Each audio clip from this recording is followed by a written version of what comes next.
¿De qué vamos a hablar hoy?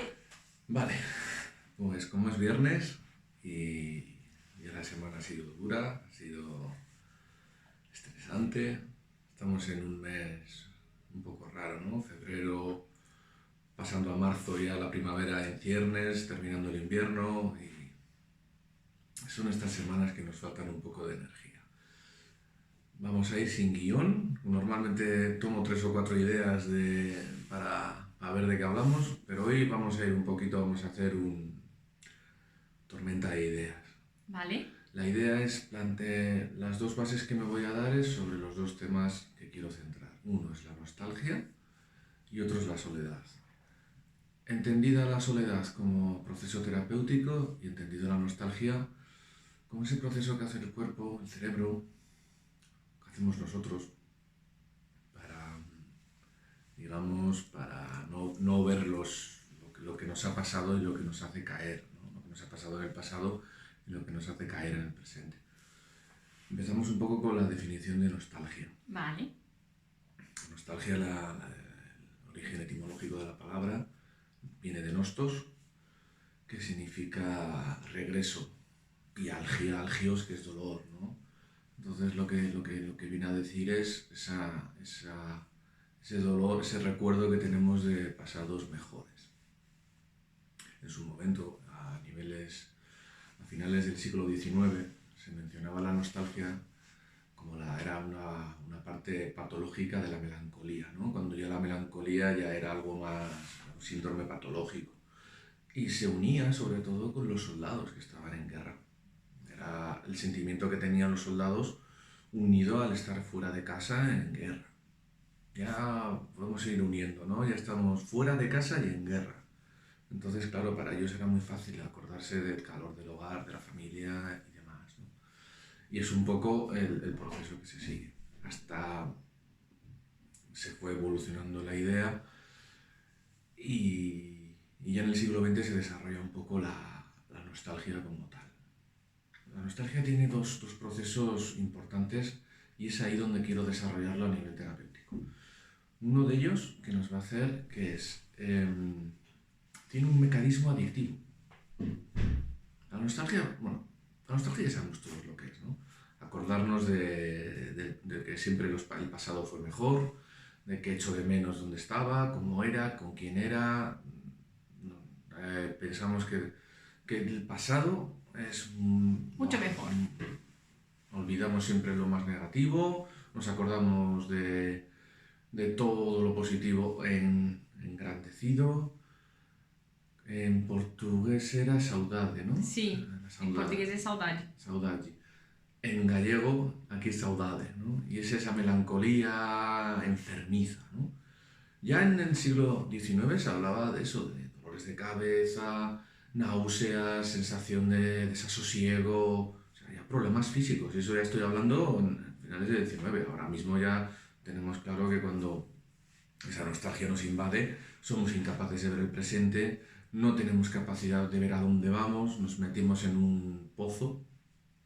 Hemos hablado varias veces ya de esto, de esos pozos, ¿no? Y esta nostalgia tiene dos componentes. Y es lo que comentaba, mecanismo adictivo. ¿Qué es un mecanismo adictivo la nostalgia? ¿No te das cuenta que de repente te quieres huir de ella y un olor te mete otra vez en ese proceso nostálgico? Y no hablo melancolía, hablo nostálgico, o sea, que con procesos físicos que te lleva. O un color, una sensación. Suele estar más relacionados con sensaciones básicas del cerebro reptiliano, de ese cerebro nuestro básico que nos une con los reptiles, ¿no? Que está muy unida con los olores, sobre todo. ¿Sabores también? No, sabores ¿No? es un poquito más... Sabores más relacionados con las huidas, ¿no? Vale. Sobre todo con los agrios, ¿no? El agrio se relaciona con que está estropeado, ¿no? Y sobre todo va a ser más el olfato. El olfato es muy puñetero. Acuérdate que tú puedes cerrar los ojos o puedes no probar algo, pero esa nariz va a estar siempre abierta y se va a meter. Es que siempre va a estar ahí. El cerebro no tiene muchas barreras para ese olfato, porque lo tiene porque es una seguridad. En cuanto huele humo o huele algo, se va a proteger. Entonces enseguida va a recordar, ¡fum! Y te vuelve a... Tú estás intentando olvidar ese pasado de niño o niña, ¿no? Que has tenido y de repente te viene un olor y otra vez sin querer te metes en esa situación. Aún más ahora con todo eso de la pandemia, como estamos nostálgicos, ¿no?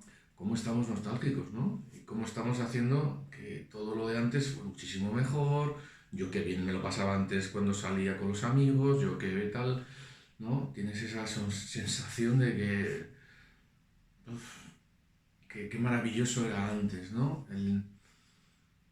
Y nos metemos en un bucle de ¿y por qué no disfruté antes? ¿Verdad? ¿Y por qué esa sensación de que el júbilo anterior era como la luz del sol, ¿no? De repente se apaga y ya está. Y tú siempre piensas que va a estar el sol arriba, que esa alegría, que esa ilusión que tenías va a estar siempre, te la quitan y es cuando la echas de menos, ¿no? Y entra el proceso nostálgico.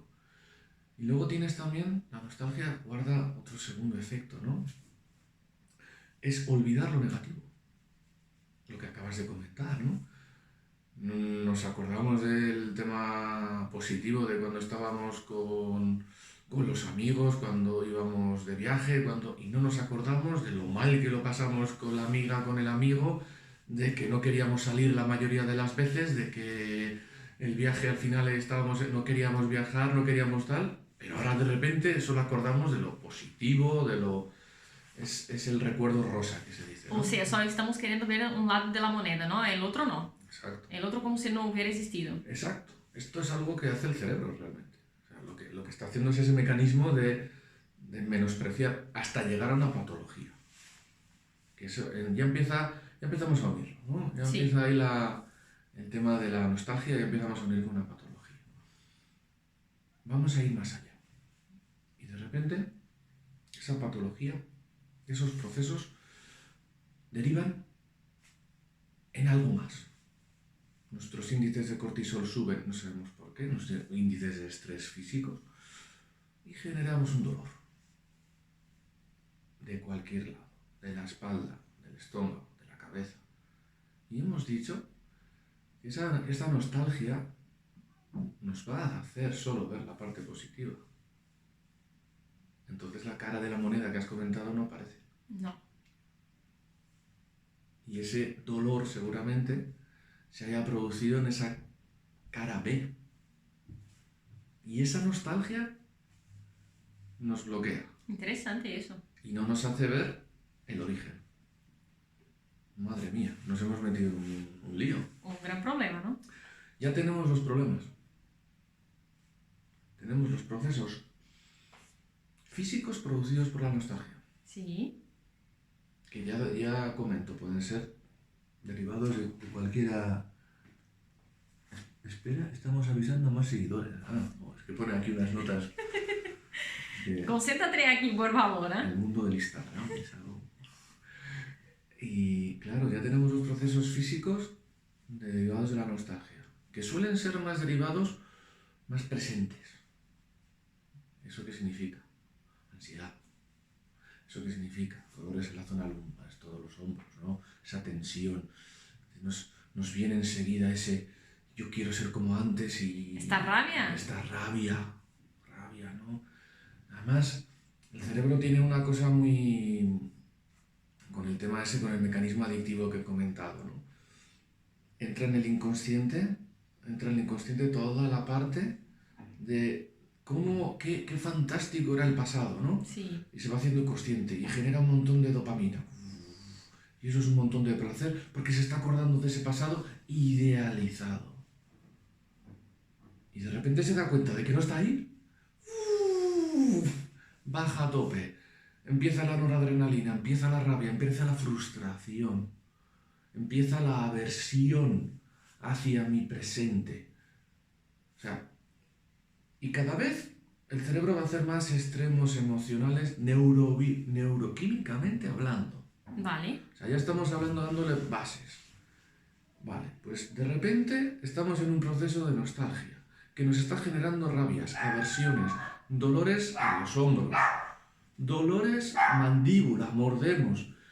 Nos metemos en una burbuja, en un caparazón emocional porque el presente lo rechazamos. A la vez, aparece de repente, ¡pum! Como todas nuestras fuerzas, todos nuestros, digamos, todos nuestros esquemas de protección están preocupados, físicos, ¿eh? O sea, físicos, estamos hablando de todos los ejes de manejos del estrés, desde el tiroideo, sistema RAS, el inmunitario, de repente están manejando todo el tema del presente. Y tenemos una amenaza por ahí escondida, una pequeña piedra, que no arreglamos en el pasado. Un pequeño baobab. Un pequeño o gran baobab, que de repente empieza a crecer a tope. Sí. ¿Y qué ha pasado? Que no sabemos dónde está.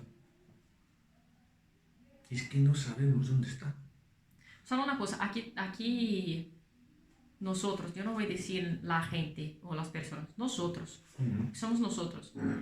¿Dejamos de vivir el presente y nos quedamos atrapados al pasado? Esa es la idea. No es que sí y no. Es que ese es el juego. Sí y no, a la vez. No vivimos el presente porque hemos formado un pasado. Ok, que peor aún. Es peor aún. Nuestro cerebro ha idealizado ese pasado. Nos hemos inventado un pasado, hablando en plata. Y hemos ocultado todo lo negativo. Lo malo es que solo hemos dado una capa de pintura. La estructura está afectada. Y claro, yo ahora voy a donde un compañero terapeuta, a buscar una solución a este problema. ¿Y dónde miro? ¿Dónde miro? ¿En los problemas del día a día? ¿En los problemas que me están afectando? ¿O eso que estoy intuyendo que a lo mejor hay un baobab, como decías tú, ¿no? Como hay una pequeña piedra en el camino, ¿no? Claro, hay un refrán africano que me viene ahora por ahí, ¿no? La zona de Kenia te dicen que no mires dónde has caído. Mira dónde has resbalado. Esa es la importancia. Claro. ¿Qué es lo que te ha hecho resbalar? Caer, vas a caer 1000 veces. No pasa nada. Pero mira dónde te has resbalado. Que a lo mejor eso viene del pasado, ¿no? Y ese es el juego, ¿no? que tenemos que hacer. Entonces ya tenemos la nostalgia. Ah, por cierto, otra cosa. La nostalgia bien llevada también puede ser un tema positivo, ¿no? Por supuesto. A mediados del siglo XX tenemos un psicólogo norteamericano, un tal Davis, que ya comenta que le da el giro de intentar aceptar el pasado para poder vivir el presente y crear un futuro, ¿verdad? Pero vamos a unirlo a la terapia.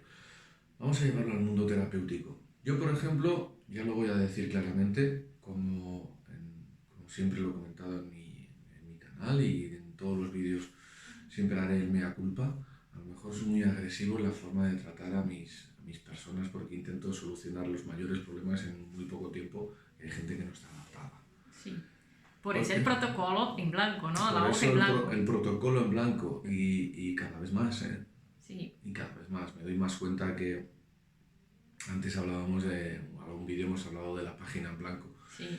Yo creo que ya ni eso, es que ya no hay que llevar ni páginas, hay que tener una página después de todo lo que he aprendido, volver a apuntarlo, estudiarlo, desarrollarlo, hacerlo crecer para luego tener más bagaje, ¿no?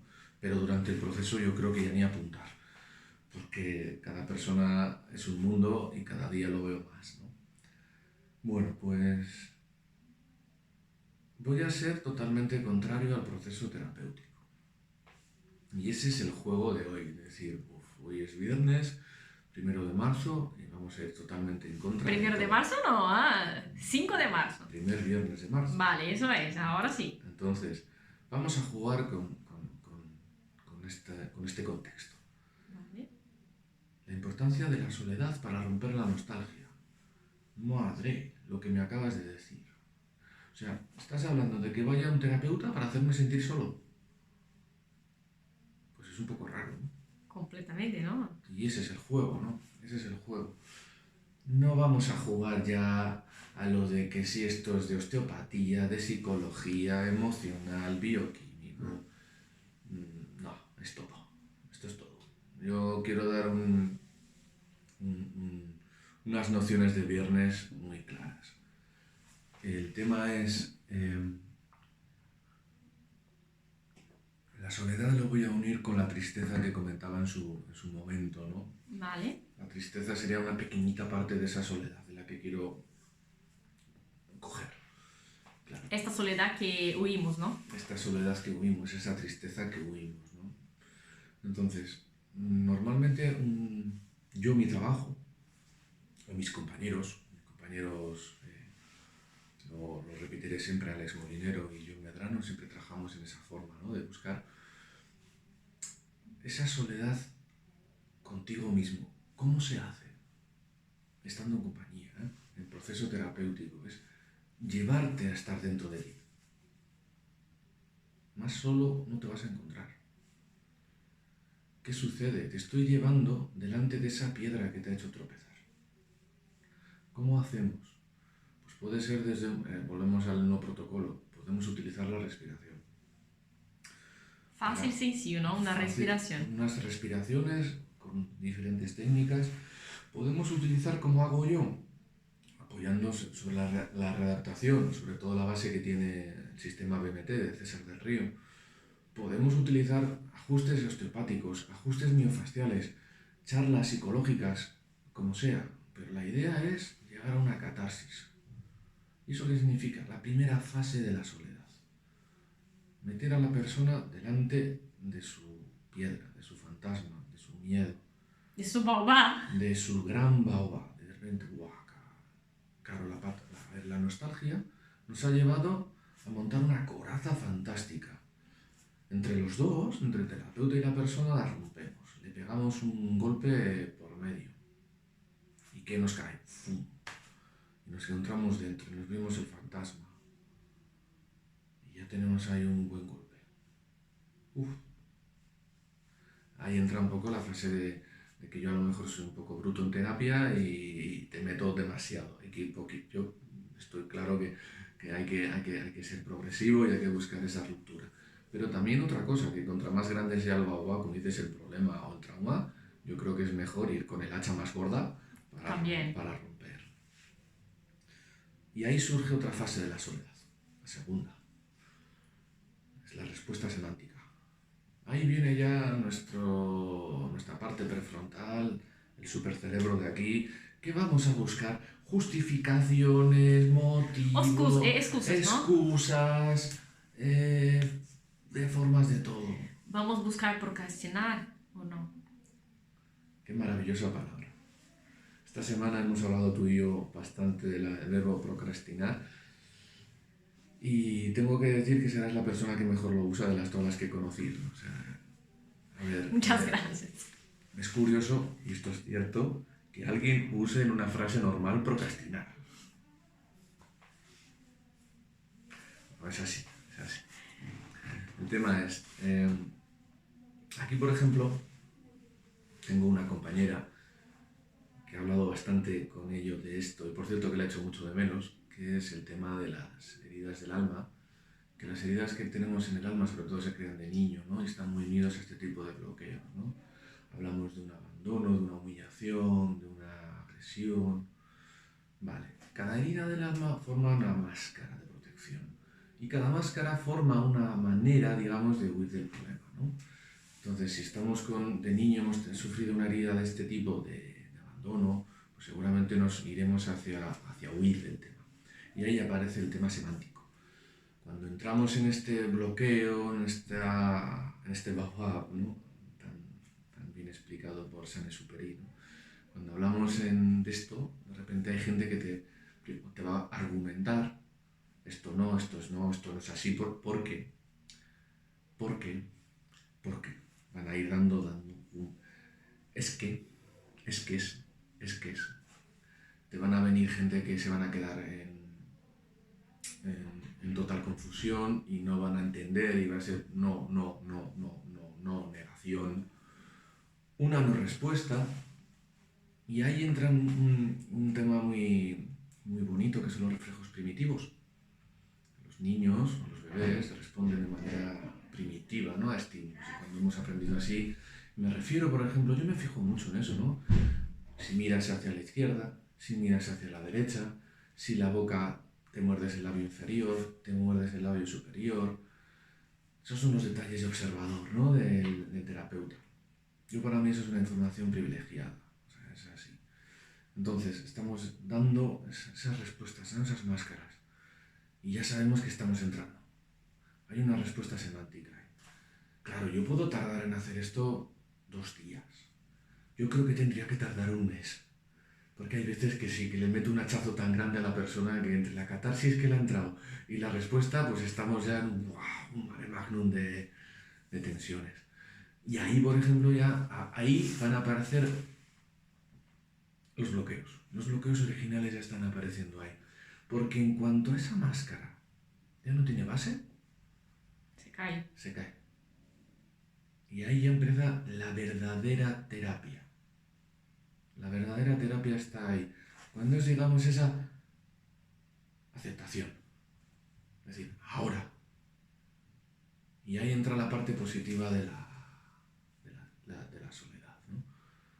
Que, por cierto, a nivel semántico podemos también comentar un par de cosas, ¿no? Porque la soledad, depende de la época, depende de la gente que lo estudia, se lo puede entender como una emoción de segundo nivel, un estado emocional de segundo nivel o de primer nivel. Es curioso. También en terapia está, ya antes del segundo nivel ya no está tan claro.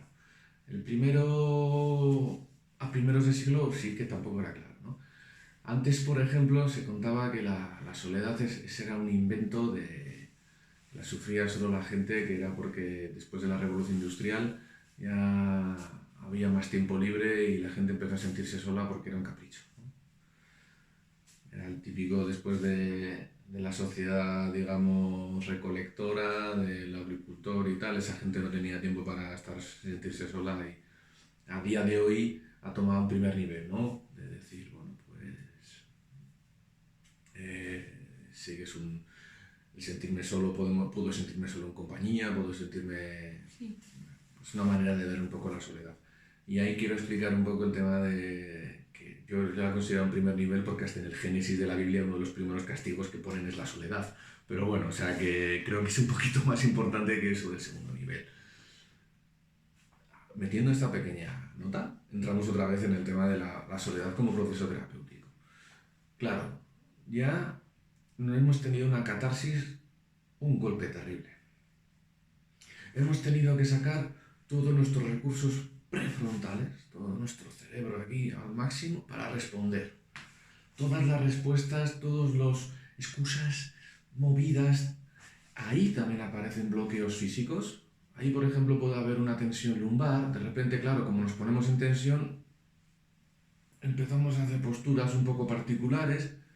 Empezamos a querer escapar de la camilla, físicamente, ¿eh? Sí. O de la silla cuando estemos trabajando, ¿no? Empieza todo a revolverse, ¿no? O sea, el cuerpo empieza no se debe mover, empieza a responder. A responder. Es muy característico el movimiento de los intestinos, porque empiezas a escucharlos, el gol, empiezas a notar esa sensación de que algo se está moviendo. O sea, el cuerpo empieza a hablar. Empieza a hablar. Y ahí, por ejemplo, una de las cosas que hay más divertidas, yo le llamo oficialmente, yo trabajo en camilla, ¿no? Y suelo utilizar una camilla bastante grande y bastante cómoda, con un foam bastante ancho, ¿no? La persona cuando se tumba normalmente, que por cierto yo no desnudo nunca a nadie, solo tomo manos y pies, no necesito más. La gente cuando se tumba un poco, se queda un poco, pues así, buscando una postura de defensa. Sin querer, hombros, ¿no? Así un poco cerrado. Cuando entras en esta fase, justo saliendo de la semántica y entrando ya en esa aceptación, ¿no? Yo le llamo el síndrome de Patricio, ¿no? Patricio de Bob Esponja. La gente ya es como una estrella de mar. Y ya ves el relax, ya ves la sensación de toda la tensión que empieza a desaparecer y dices, ¿dónde estoy? Y ahí entra el juego emocional, ¿verdad? Porque uno de los problemas de la soledad que tenemos a día de hoy, en el siglo XXI, la soledad entendida como algo malo, no es la soledad en sí, es el proceso emocional, mal llevado. No sabemos estar solos. La tristeza que no queremos vivir, ¿no? La tristeza que no queremos vivir, la rabia que nos golpea, me siento enfadado de estar con gente, me siento enfadado de estar solo, me siento alegre y ahora de repente se me sube la emoción, me baja, me viene, me va. O sea, ese juego emocional que no lo sabemos llevar, ¿no? Claro, en este proceso, cuando ya te he llevado, te he roto un montón de estructuras, físicamente te has liberado, has quedado ya ahí aparecen un poco las emociones. Y ahí es el trabajo de llevarte a esas emociones. Es que iba a decir positivas, pero no es cierto. Todas las emociones son positivas y todas las emociones son negativas. Eso de positivo y negativo es un invento que le hemos dado nosotros semántico. Y estamos en la segunda fase. Ese es el juego, ¿no? Es que yo no quiero sentir porque es malo, yo no quiero... No, no. Esto es como las especias. Es que va a depender del contexto, ¿no? Va a depender del contexto. Las especias no son ni dulces ni saladas, son especias. La magia, por ejemplo, de la canela, ¿no? La canela en Europa es dulce, en India es salada. No, es canela, aquí y allí. Pues las emociones es lo mismo. Dependen del contexto, ¿no? Entonces, ese es el juego. En ese proceso se han roto las barreras semánticas, ya no tenemos dónde atarnos, empezamos a responder emocionalmente. Y ahí como terapeuta tenemos que acompañar en esas emociones. Porque es muy probable, sobre todo cuando estamos hablando de algún problema serio, me refiero a un cáncer, a algún autoinmune, alguna cosa seria, no vamos a tener emociones positivas en ese momento. Porque es imposible, tiene que tener emociones negativas. Y me pego otro golpe en la boca por decir positivas y negativas. Emociones que te vienen con malas sensaciones. Y me refiero a una aversión. ¿Tú te imaginas que has sufrido una agresión de niño? Esa nostalgia ha hecho evitar toda esa cara B. De repente hemos roto. ¿Ves esa agresión? La vuelves a sentir. ¿Qué vas a sentir? ¿Alegría? ¿Seguridad? Vas a notar aversión, asco. Pero natural, porque eso es lo que tenías que haber sentido. De ahí vendrá la rabia. O sea, fue una emoción bloqueada. Exacto. Y claro, la magia de la nostalgia nos ha hecho no verlo. Es más, nos ha hecho incluso no verlo, sino preocuparnos en cosas no importantes. Repito, no importantes, importantes en el contexto, no importantes en la globalidad de tu contexto. Nosotros, como terapeutas, no tenemos que mirar una fotografía, tenemos que ver una película. Y una película que son un montón de fotografías. Ese es el truco. Ahí sí que un buen terapeuta de un terapeuta se va a diferenciar en eso. Tú que estás viendo películas o fotos. Entonces, estamos ya viviendo las emociones correctamente. Y ahí sí que tenemos que dar un poco de cariño, de atención, de seguimiento. Pero lo gracioso es que todo lo que he dicho es íntimo. Tenemos que llevar a la tristeza a ese componente íntimo. O sea, ¿de dónde nace todo? De ti. ¿Yo qué hago como terapeuta? Acompañarte. Pero nace de ti. Hay por ahí un filósofo que hace falta un par de, con perdón, narices para leerlo, pero de vez en cuando tiene partes que te sorprenden. Y cuando ves un poco la historia de dónde viene, más, que es Kierkegaard, ¿no? Sandro Kierkegaard, que ahora, sí, una cosa así. Este buen hombre, a los primeros 20 años, entre los 20, 22, 23, conoce a una chica, se enamora perdidamente. Se enamoran los dos, uno del otro, ¿no? Y deciden casarse, que pasan un año preparando la boda, y él llega a un momento que se da cuenta que si compartes su vida, su proceso creativo iba a perderse. o no iba a ser de la manera que él podía desarrollarlo. Y entonces, por convicción, decide eso, separarse de esta chica y dedicarse a escribir y ser filósofo y demás. Él comenta, o sea, lo escribe, que los primeros años fueron realmente duros, pero realmente esa soledad lo que le hizo es entrar en ese componente íntimo y llegar y llevarle al extremo de su creatividad. Entonces, si quieres saber algo de verdad, de soledad, desde un punto negativo, la primera fase, positivo, creativo y forma de vida, Kierkegaard es la referencia, es el padre del existencialismo, ¿no? Es un poco, no estoy diciendo que tengamos que vivir esos procesos, pero un poquito de soledad sí que nos viene bien, pero desde un punto de vista íntimo. Ahí ya estoy uniendo un poco la vida normal con un proceso terapéutico, porque otra cosa, eso de la terapia es terapia y la vida es la vida, rechina, ¿no? Nos rechina un poco los dientes, ¿verdad? Bueno, sin no tener guión vamos bien, ¿no? Sí, estamos yendo muy bien, ¿no? Joder. Qué charla más interesante, pienso yo. El tema es, claro, ¿qué nos pasa ahora con la soledad, no? Y eso que él ha querido poner a la soledad como un punto de vista positivo a día de hoy. Porque eso nos pasa mucho, ¿no? Nos sentimos rodeados de gente y nos sentimos solos, Deslocados, descolocados. descolocados. Y ahí está el problema del no saber vivir las emociones. Sí. Ese es nuestro texto. El contexto puede variar, pero de repente no nos sentimos. Es como si estamos esperando a que venga nuestro ángel de la guarda a salvarnos y demás, ¿no? Es que claro, yo no estoy bien conmigo misma, entonces yo me siento sola. Estoy acompañada, pero estoy sola. Estoy sola. Entonces, ese es el tema, ¿no? De trabajarnos hacia adentro.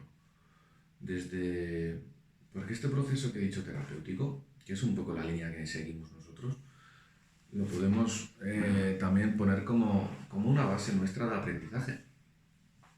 No hace falta ir a un terapeuta para hacer una base de estas, ¿no? Cuando nos demos cuenta de que hemos tocado fondo, sin llegar a síntomas, nosotros este proceso de soledad lo podemos vivir. De repente, ahora la pandemia ha pasado, ¿no? De darnos cuenta que Está pasando, ¿no? está pasando, ¿no? Que de repente nos hemos metido dentro, que hemos tenido la oportunidad de parar. Es que la verdad no que nos hemos metido dentro. Nos han obligado a meternos dentro. Eso es. ¿Cuántas veces antes, el año pasado, hace 2 años, clamábamos al cielo por una oportunidad para poder parar porque la vida nos llevaba por delante? ¿Cuántas veces lo habremos deseado? Y de repente nos la han dado. Y queremos Y rechazarla. queremos rechazarla. Podemos aprovechar también algo positivo de todo esto, ¿no? El truco es, a nivel personal, es muy fácil, ¿no? Cuando hemos notado esa sensación de que estamos solos, rodeados de gente, ahí es cuando hay que buscar esa respuesta semántica. De ver qué es lo que nos ha llevado, qué es lo que tal. Cuando empecemos a decirnos isis o esques a nosotros mismos, ahí es donde tenemos que hacer el juego. Autoconocimiento, ¿no? Autoconocimiento. Y a partir de ese componente íntimo, empezar a ver la soledad como esa parte constructiva, creativa, que nos ayuda a ser personas, ¿no? Ese es el juego. Y que nos ayuda a tirar para adelante, ¿no? Y que nos ayuda a vivir el presente para poder ir hacia adelante. Sí. Porque si nos agobiamos otra vez en el futuro, volvemos a jugar con el tema de la nostalgia. También. Porque lo compararemos con el pasado otra vez. Eso es. Y ya no viviremos el presente. Y eso es lo que suele suceder, ¿verdad? Entonces, hay que buscar un equilibrio, ¿no? Es el famoso equilibrio aristotélico, ¿no? Es decir, bueno, un poco solos, un poco en compañía. Y ahí está ya el tema de la salud global, ¿no? Si estamos solos y empezamos a sentirnos bien, nosotros tendremos más capacidad de saber con quién pasamos nuestro tiempo. Las amistades superfluas empiezan a no tener sentido. Es así. las amistades tóxicas empiezan a no tener sentido. Podemos ser nosotros más, digamos... Solo una cosa que quiero hablar aquí. Las amistades tóxicas, ¿no? Como has mencionado. Pero muchas veces no es la amistad que es tóxica. Soy yo que no supe elegir los amigos. Que es una persona que no comparte los mismos valores que yo, pero yo estoy conviviendo con esta persona. Y a partir del momento que yo me doy cuenta de eso, ¿voy a decir que la persona es tóxica? No. Simplemente no comparte los mismos valores que yo. Vale, eso es que estoy siempre yendo desde el componente íntimo. Vale. Claro, toxicidad no es que tú generes toxicidad, es que no tenemos ese componente, ¿no? Y a lo mejor en el contexto en el que nos movemos, pues no debe ser. Y es que solo podemos saber esa toxicidad hacia nosotros si vamos desde dentro. Eso es, que cuando vas hacia adentro también descubre tus propios valores. Exacto. Entonces estarás más orgulloso de tu tiempo. Sí. Si eres más orgulloso de tu tiempo, sabrás con quién repartirlo. Eso es. Si eres más orgulloso de tu tiempo, sabes con quién repartirlo, disfrutarás más de tu tiempo. Vas a vivir mejor. Vas a vivir. Y de repente, ¿qué aparece? El presente. Así de claro. Los bababs, ¿qué pasan? Se desaparecen. Desaparecen. Es que es así. ¿Y dónde hemos empezado? En la soledad. En la soledad como proceso terapéutico. Curioso que yo, como terapeuta que trabajo acompañando a gente, hable de la soledad. Pero es que si no llevamos a esa persona, a ese componente íntimo, a estar consigo misma. Y no va a ser fácil. No, porque las personas huyen de la soledad, ¿no? Eso es. ¿Cuántas personas tú has atendido que no han querido vivir esta soledad? No, realmente no. Las personas vienen a mí porque no quieren vivir la soledad. Eso es justo al revés. Es que es así. Es así. A una persona que tenga esa capacidad de introspección y se sienta cómoda, es muy difícil que tenga algún problema emocional bloqueado. Es así. Otra cosa, ¿eh? Ya cuando entras en ese proceso, ten cuidado. Ahí tenemos a un amigo, últimamente está bastante de moda, el amigo Nietzsche ya comentaba de no fagocites mi soledad. ¿Eso qué significa? Que yo cuando me siento bien conmigo mismo sí que comparto tu tiempo, pero no me absorbas. Que eso también, o sea, es como decir, es que cuando estás de dentro a fuera cambia todo el plano. Es que empezamos a poner las cosas por prioridades. Exacto. Mira, por ejemplo, a ver, vamos a hablar de los grandes filósofos, ¿no? O científicos, artistas de la historia, ¿no? Que han querido siempre han tenido, digamos, que eso es de cuando está en soledad, entra a lo mejor el tema del componente, digamos, social desaparece, ¿no? Parece que desaparece, ¿no? Pues hablo desde un Edison, hablo desde, no sé, desde un Mozart, hablo desde, no sé, Darwin, por ejemplo, Newton también le sucedía mucho. Claro, son gente, joder, Beethoven con su sordera, ¿no? Es muy claro. Esta buena gente parece que se relacionaban mal con la gente, ¿no? Vamos a darle la vuelta. Se relacionaban de otra manera. Ese es el tema, ¿no? Claro, ya cuando aprendemos a ser desde dentro a fuera, lo bonito es que ya descubres tus maneras de comunicarte. Ya rompes las... Y toda la comunicación tuya será más bonita, más pura, más tuya. Ya tenemos esa base para no tener bloqueos, ¿no? Si nos sentimos bien con nosotros mismos, nos sentimos bien en cualquier sitio. Siempre digo que voy a dejar vacía mi consulta antes de que entren a mi consulta, pero es que este es el proceso. Yo creo que si yo soy capaz de ponerte las nociones, de ponerte las bases para vivir esto que estamos comentando, no me doy un canto en los dientes, vamos, es que es así, ¿no? Esta buena gente, estos grandes genios de la humanidad, ¿en qué se basaban realmente, no? En comunicar de otra manera, escribiendo, creando, meditando, no lo sé, o sea, cada uno tenía su manera. Y encima, desde ahí, se han comunicado con otra gente, ¿no? Es que pasamos a no querer cantidad y sí calidad, ¿verdad? Eso es, eso es. Y de repente nos encontramos con un mundo que nos dice lo contrario, ¿no? Sí, Ese es el juego. Conclusión, la base de mi trabajo terapéutico, la base de mi forma de ver, digamos, el tener a un cliente que te da la confianza de, que te da, que te abre, que busca tu ayuda. ¿Cuál es nuestra base, ¿no? Nuestra piedra de toque, ¿cuál va a ser? Demostrarle que la ayuda, la fuerza la tiene dentro. sí. Que hay, y que por muchas veces que se caiga, se levanta. Que puede levantar, ¿verdad? Exacto, exacto, exacto. Y que somos nosotros, son ellos. Tenemos esa resiliencia de capacidad, esa capacidad de salir adelante, ¿no? Y otra cosa, ¿no? Que tampoco es malo caer. Lo malo es Claro, quedarse en el suelo. exacto, exacto. Sí. Y siempre con nuestros tiempos. Es que es así. Si el caer, como decía el proverbio que comentaba antes, ¿no? No importa caer, pero mira que te ha hecho resbalar. Eso es. Entonces, cuando ya sabes que esto no ha pasado, pues oye, para adelante. Y otra cosita, ya vamos a utilizar palabras, cosas de psicólogos y de gente rara como yo, ¿no? La famosa falacia de Monte Carlo. Eso me harto yo de decirlo, ¿no? Que parece porque he fracasado, voy a volver a fracasar y voy a volver a fracasar y voy a volver a fracasar. Siempre estoy...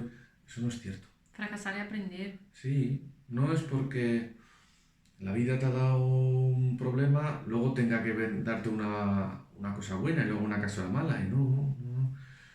Si nosotros somos dueños de nuestro destino, la inseguridad desaparece. El presente lo vives y el futuro ya vendrá. Claro, pero para ello, ¿qué tenemos que tener? Y eso es lo que decía Davis de la nostalgia. Aceptación del pasado. Entonces esa nostalgia la tomamos como positiva. Si aceptamos el pasado y tenemos la sensación desde dentro afuera, veremos los componentes tanto positivos y negativos de nuestro pasado. Lo aceptaremos tal y como es. Vamos a hacer las paces con el niño. Eso es. Eso es. Eso es. Eso era exactamente lo que iba a decir. Que era, tú y yo ya lo hemos vivido. En la última fase de mi proceso terapéutico lo que busco es eso, hacer tus paces con tu niño interior, para bien y para mal. Para bien y para mal, porque ese niño a lo mejor tiene ganas de gritarte. O ese niño tiene ganas de abrazarte. Acéptalo. Acéptalo. Entonces, de esa manera, el futuro es tuyo. Es que es tuyo. Hemos entrado. Nostalgia, tristeza, componente íntimo, aceptación. Volvemos. Tristeza y volvemos a la nostalgia. ¿Cuál es la parte de la nostalgia que no es, digamos, patológica? La melancolía. Está bien que echemos de menos el pasado.